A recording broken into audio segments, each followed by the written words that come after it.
CBD, short for cannabidiol, is a non-psychoactive compound in cannabis responsible for many of cannabis's medical benefits.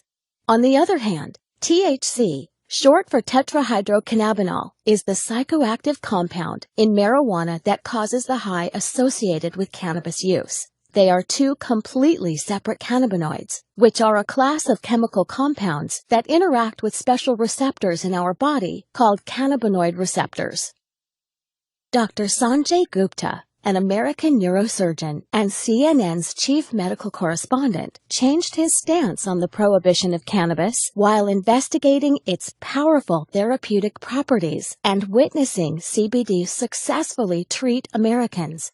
He shocked mainstream America, saying, "We have been terribly and systematically misled for nearly 70 years in the United States, and I apologize for my role in that." Through Dr. Gupta's review of the history of cannabis, he found that it has been a legitimate medicine for at least 3,000 years.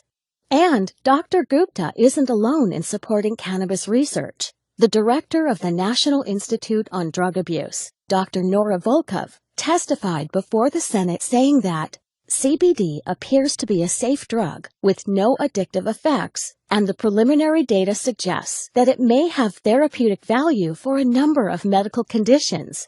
Research has shown that CBD can influence many conditions and bodily functions, including inflammation, neuropathic pain, autoimmune disease, energy regulation, metabolism, reproductive function, appetite, depression, anxiety, and even cancer.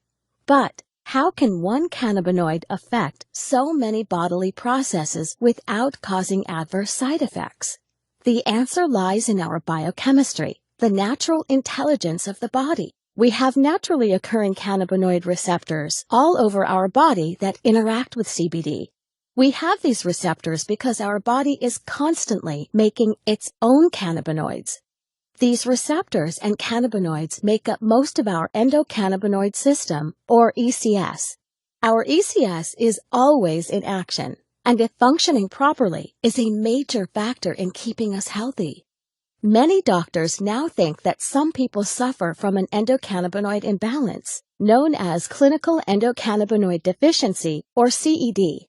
People suffering from CED may benefit by supplementing with cannabinoids such as CBD. CBD is the most abundant cannabinoid in hemp, a cannabis crop the federal government allowed individual states to legalize in the 2014 Farm Bill. Hemp-derived CBD is legal in all 50 states, is non-addictive, does not cause a high, and is easy to incorporate into your current health routine.